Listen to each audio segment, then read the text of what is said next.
Salamatçılar, urmatlı telegörüçüler. Bugün biz sizler menen dağı Kırgızlar jana Kırgızstanu teleberүүsünün gecekteki çağrılışında joluguşup oturabız. Bugün bizden Manas jana Çıngiz Aytmatov Uluttuk Akademiyasının konferens zalında kayradan biz Işenala Arabayev atындагы üniversitetin studentleri menen joluguşubuz. Biz bugünkü leksiyabızda oşol Kırgız etnonim etimologiyasının üçüncü bir manisi jönünde söz kılmakçıyız. Ötken sabakta sizler menen leksiyada Kırgız etnoniminin ikinci bir manisi buğu adamı je bağış adam degende düşündürörü jönünde gep kılgan bolçubuz. Anda oşol buğu urusunun gelip çıkışına baylanışkan ulamıştı çeçmelegen bizde.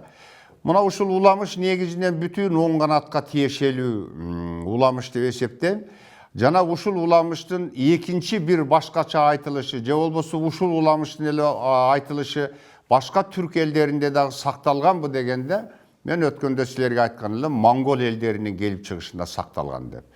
Моңгол элдеринин келип чыгышында монголдордо минтип айтылат. Börtö Çino degen bir jigit menen deyt, Maralgao degen kız deyt. Ököy üylönüşüp, anan oşo bir ıyık dengizdi deyt, geçip ötüp, oşonun tündük tarafında varıp jaylanışıp kaldı deyt. Okmuştulardın ijilдөөлөрүндө al ıyık dengiz Baykal Gölü dep aytılıp jürötөt. Bu emin söz Börtö Çino dep atat. Börtü degen söz. Bört, burt, burut degen sözdür. Mına Kırgız'tın bir atalışı burut, doğru mu? Ot karışkır degendi. Je bolboso börü degen sözkö baylanıştı gelip çıkıp atat. Mani. Oşonun içinde de börtü degen söz bu börüge baylanıştı aytılат. Al jelip jortup жүргөн. Börtüp jüröt deydi. Börü jeliş, je börü jortuş dep uşunda aytılат. Börtö degen söz demek manisinde börü degen söz jatıp atat. Çino degen söz emnen düşündüröt degende biz ötkön leksiyada da aytkanbız. Çino degen sözün özü Şino degen sözdü. Mongol tilinde bul dagı gayra karşıkır degendi bereti. Ekinci bir manisi bul oşol Mongol adamatın jasooçu komponent katarında bul jerde aytılıp atat. Misal bizde bay, bek degen komponentlerimiz var da. Asanbay, Turdubay, Joldubay dep oşo aytabыз. Oşo siyaktı öyle adam atın jasooçu komponent katarı Börtö Çino dep aytılıp atat. Demek Börtö Çino'nun atında börü degen mani jatkanын görüp atabыз. Ekinci Maralgao. Bu buğunun urgaçısın Maral dep aytılat.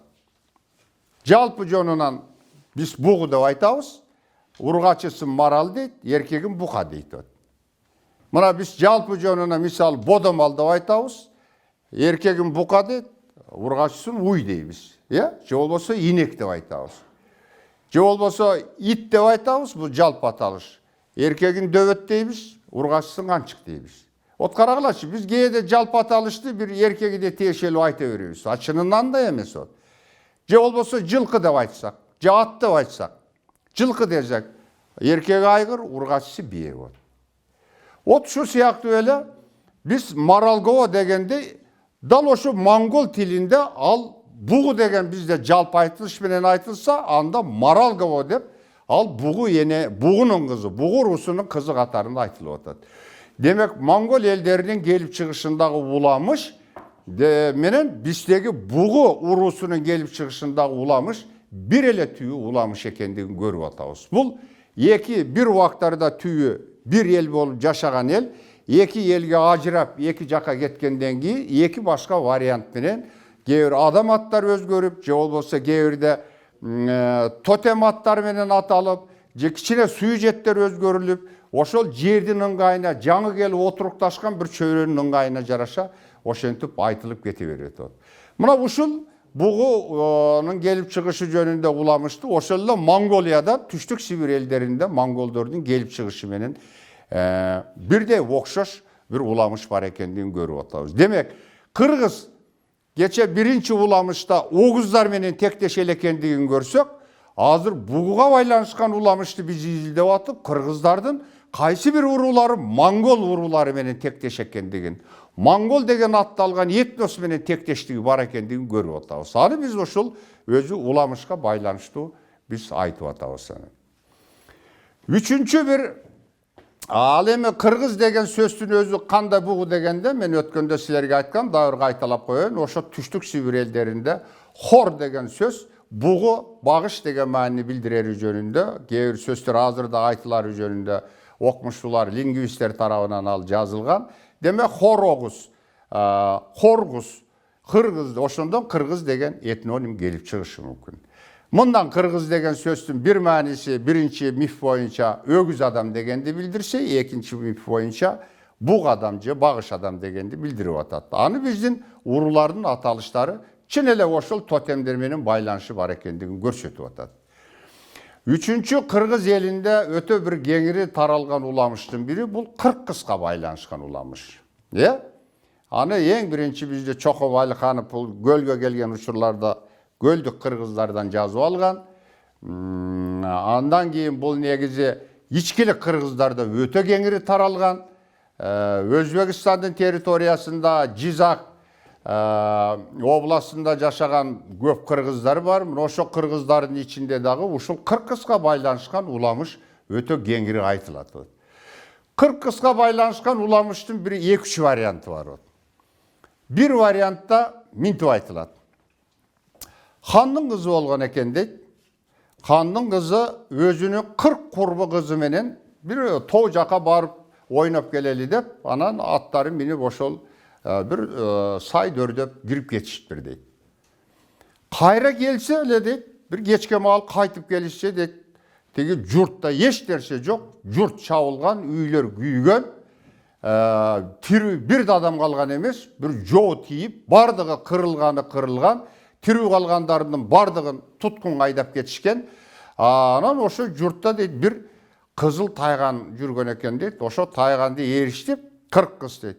Anan toğdarılap girip geçişti deydi. Oşonu menen başka malumat yok.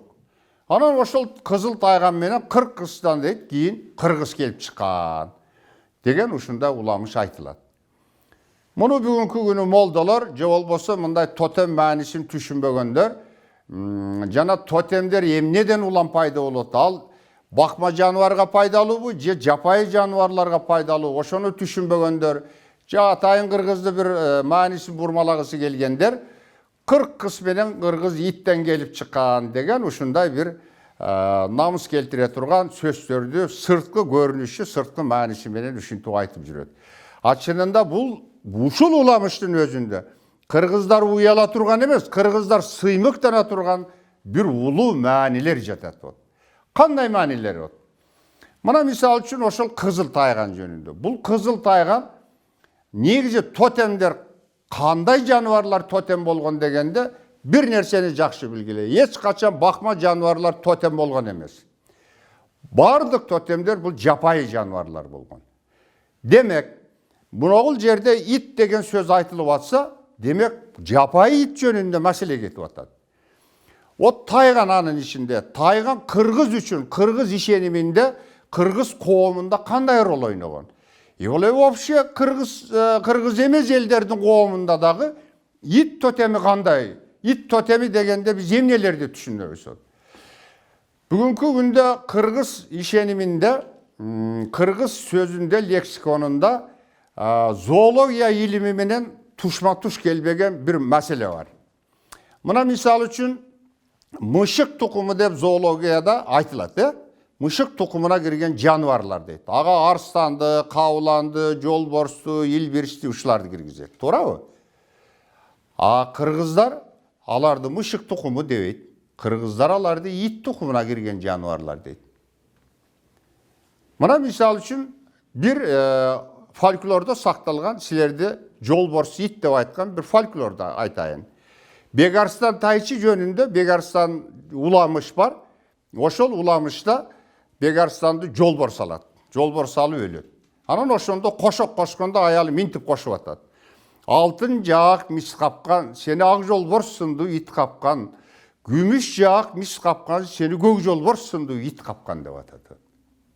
Бул bir фактор. Демек кыргыздар жолборсу ит деп айткан. Иттин bir түрү деген. Екінші bir түрі, қырғыздар мына ошо арыстандын балазындағы күчүк дейт, жолборстукунда күчүк дейт, кауландыкында күчүк дейт, илбирстикинде күчүк дейт. Бөрүнүкүндө күчүк, анан бирок бөлтүрүк деп айтат көбүнчө болот. Калгандардын бардыгын күчүк дейт. Кыргыздар буларды арыстандар баш болуп, зоология илиминде мышык тукумуна кирген жаныбарларды кыргыздар ит тукуму деп сүйлөгөн. Демек, кыргыздарда ит тукумуна кирген, же болбосо ит тотеми дегенде, биз ит тукумуна кирген жаныбар ичинде кайсы тотем экендигин такташыбыз керек. Мына ошо жаныбарларды эгерде карасак, байыркы Кытай жазма булактарында кыргыз кагандары илбирске сыйынганы, аларды барс тукумунан тараган элбис деп сыймыктуу айтып жүргөндүгү. Ал эми барс тукумунан тараган хандар байыркы арийлердин хандары болгону жөнүндө бүгүн биз тарыхый маалыматтардан да билип атабыз. Ал жерде демек барска байланышкан тотемди чечмелеп келсек, байыркы арийлер менен байланышкан кыргыздын бир теги тамырлары чыгып атат. Эми жанагы кыркыз жөнүндө алсак, кыркыз дегенде биз дайым 40 кызды түшүнүп атабыз. 40 деген санды түшүнүп атабыз. 40 деген ошол сөз башка да бир маанини бериши мүмкүнбү дегенде, biz ari tilinde gurk деген söz var ekendігін таптық. O gurk деген söz karşıkır degendi berip atat. Demek kırgız деген söz, kırkız деген delemiz, al gurk деген sözden olan payda oluşu mümkün eken. Demek al börügüs деген sözdü bildirip atat. Kırgız деген sözdün bir manisi. Emi mına uşul biz hem uaqtmen kişine kıskartıp söyleyin da geç çalbay kalbaylı. Buna uşul ele ulamış, başka Türk-Mongol ellerinde uşu saktалган ulamış var mı uşunday? Uşunu bekemdey turgan, bizden uşul ilimi bolcoluğustu bekemdey turgan faktör var mı degende, biz Türk ellerinin gelip çıkışına baylanışkan bir ulamıştı eske düşürsek болады. Anda mintip aytılat. Bir eldi bir el çaptı deyit. Mana Türk imperiyasını tüskön aşina vuru jönünde aytılıp atat. Bir eldi bir el çaptı deyit.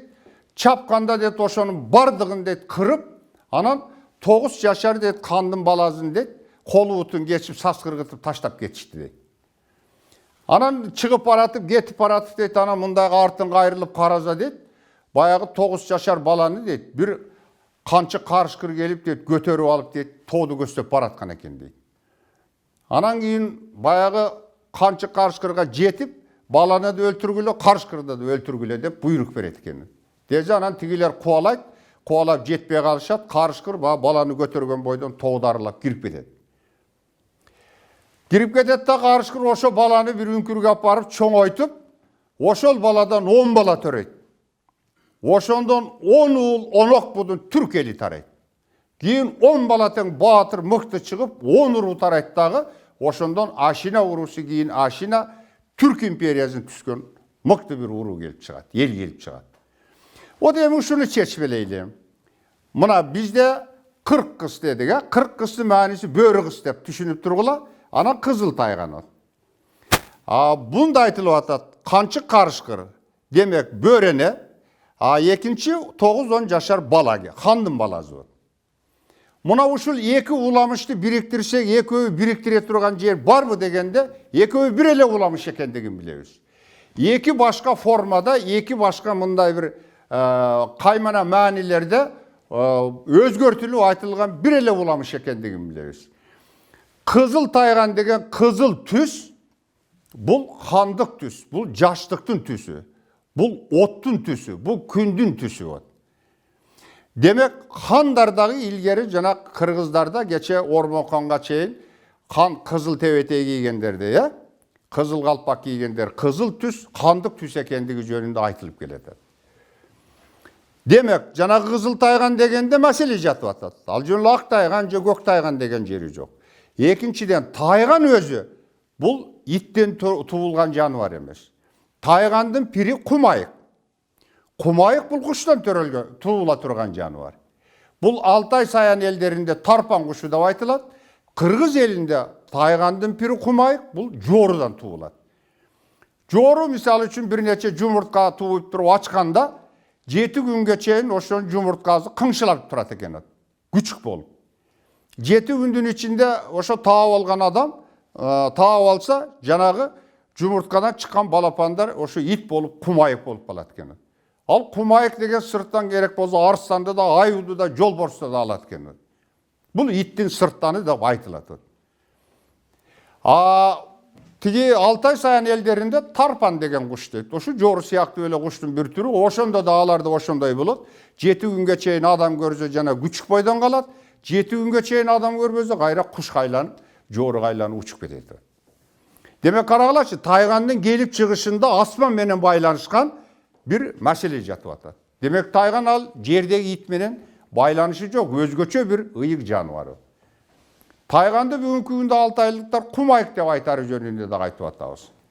Кумайык деген сөздүн өзүндө хумай жана ит деген дагы сөздөр болушу мүмкүн. Хумай деген бул байыркы элдеринин мифологиясында бул ыйык куш деп эсептелинет. Бул бакыттын кушу деп. Бизде ал умаяне деген формага өтүп кеткен. От мына ушул уламышты чечмелеп карасак, тигинде канчык демек бөрени алып качып атат, хандын баласын алып качып атат. Адам менен эми бөрүдөн адам келип чыкпайт да, туурабы? Бул жерде бөрү тотем маанисинде айтылып атат. Мына ушул эле уламыш кыргызда биякта бөрү кыз, анан кызыл тайган формасында айтылып атат. Кызыл тайган хандын баласы.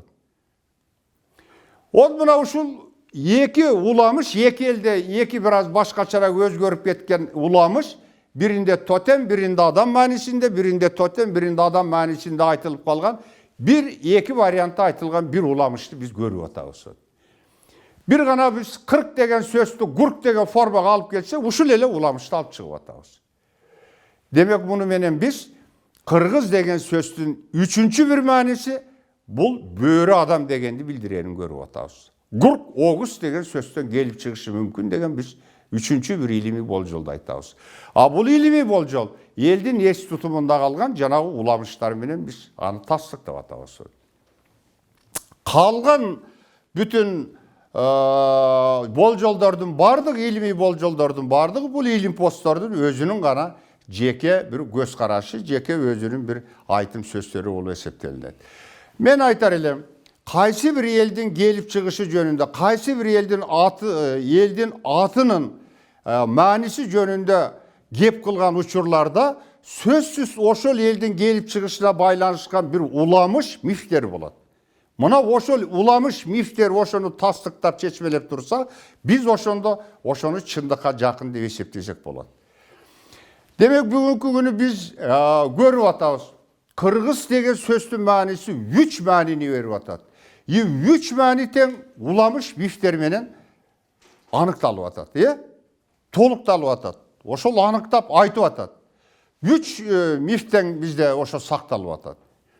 От мына бирөөсү буганага байланышкан уламыш монголдор менен бизди байланыштырып атат. Уй менен байланышкан уламыш бизди огуздар менен байланыштырып атат. Бөрү менен байланыштуу бизди кыргыз дегенибизди чечмелегенде бөрү менен байланышкан уламыш бизди түрктөр менен байланыштырып атат. Türk менен огуз бул экөө эки башка курул, бирок алар бир элге айланып кетишкен. Демек бул эмнени билдириши мүмкүн? Биз мындай бир жыйынтыкка келишибиз мүмкүн. Кыргыз 3 маанини берип атса, бул эмне? Кыргыз бүгүн 3 элден келип чыкканбы? 3 элдин бирикмесинен келип чыкканбы деген бир логикалык ой жүгүртүүгө келебиз, туурабы? Себеби 3 башка айтылып атпайбы? Мына ошол 3 тотемди караса, 3-өө 3 канатка тиешелүү. Мисалы бугу, багышка, бугенеге байланышкан уламыш. Бул кыргыздын оң канаты негизи. Кыргыздын оң канат урууларын карасаңар, бул кайбирен тегине, кайбирен тукумуна байланышкан жаныбарларды ыйык тутушкан. Кыргыздын сол канаты бул бодомалга байланышкан, өгүз тукумуна жаткан малды ыйык тутушуп атат.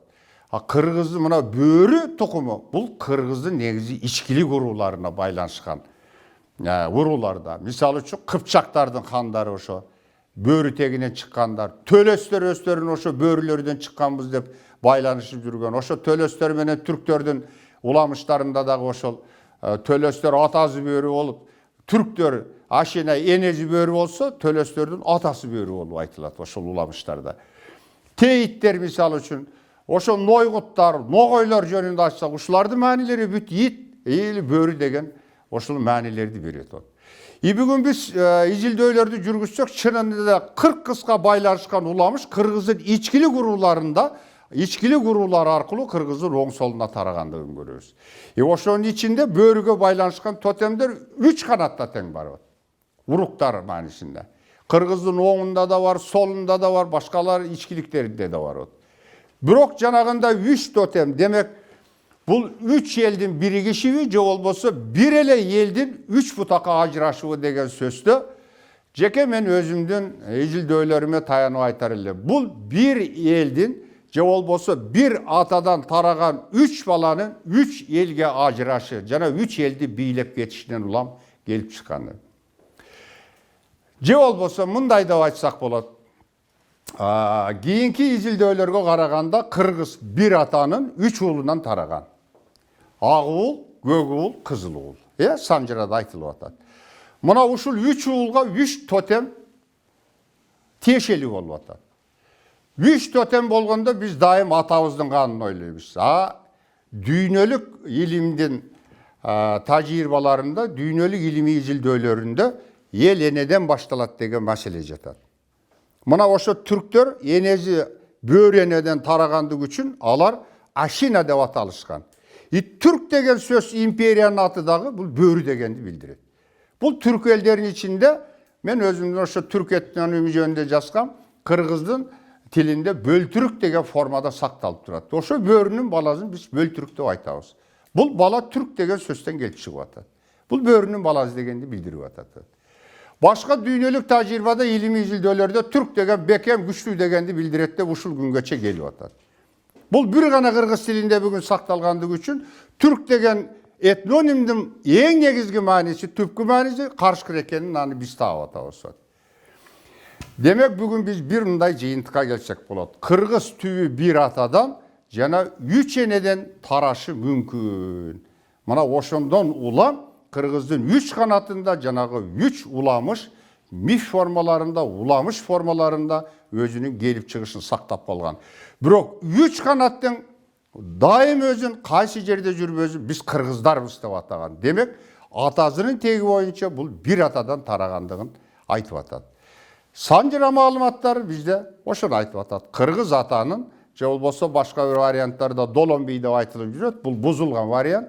Негизде Кыргызбай Кыргыз атанын ак уул, көк уул, кызыл уул деп тараган 3 баласынан тараган эл болуп эсептелебиз. Мына ушул 3 баласынан тараган уруулар ошо түрк монгол элдери жашаган аймактарда ошол өз-өзүнчө мамлекеттерди түзгөн жана өзүнүн энесине түпкү тегине байланышкан уламыштарды алып кирип кетишкен.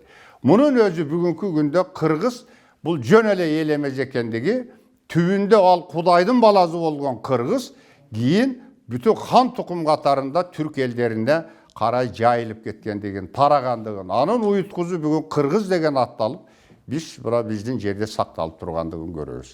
Бул маселени Мурат Ажы жана башка кийинки илимий изилдөөлөр, тотемдик чечмелөөлөр дагы, мифологиялык чечмелөөлөр жана Кыргыздын ариге байланышкан бүгүнкү ДНК илиминин маалыматтары бүгүн кыргыздар чын эле байыркы Аксүйөк элдин бир экендиги жана көп ордолорду түзгөндүгү жөнүндө, мамлекеттери түзгөнү жөнүндө ошондой чечимге келишип атат. Кыргыз мамлекеттери жөнүндө биз дагы өзүбүздүн кийинки келе жаткан лекцияларыбызда ал кайсы уруулар кандай мамлекеттерди түзгөн, эмне деген мамлекет түзгөн, Кыргыз деген атты кайсы уруулар сактап калды, мына ошолор жөнүндө кийинки лекциябызда кеп кылабыз. Анда эмесе бүгүнкү ошо Кыргыз этнониминин этимологиясына байланышкан негизги 3 саат лекция өттүк. Мына ушул 3 лекцияда анын 3 мааниси жана анын түпкү бир теги жөнүндө ошол кеп кылдык. Бул үчөөсү тең туура жана үчөөсүн бириктирген дагы эмне тамыр бар экендигин, атабыздын тегине байланыштуу бир атадан, энебиздин тегине байланыштуу 3 энеден тарай тургандыгыбыз деген ошондой бир жыйынтыкка келдик. Биз мына ошол тастыктоо, ошол элдин эс тутумунда сакталган фактылардын негизинде Кыргыз деген этноним ушундай 3 маанини берет деп биз айтсак болот. Үчөөсү тең туура экендигин биз билип атабыз. Анда бүгүн ушуну менен сабагыбыз аягына чыкты. Көрүшкөнчө сак саламатта калгыла.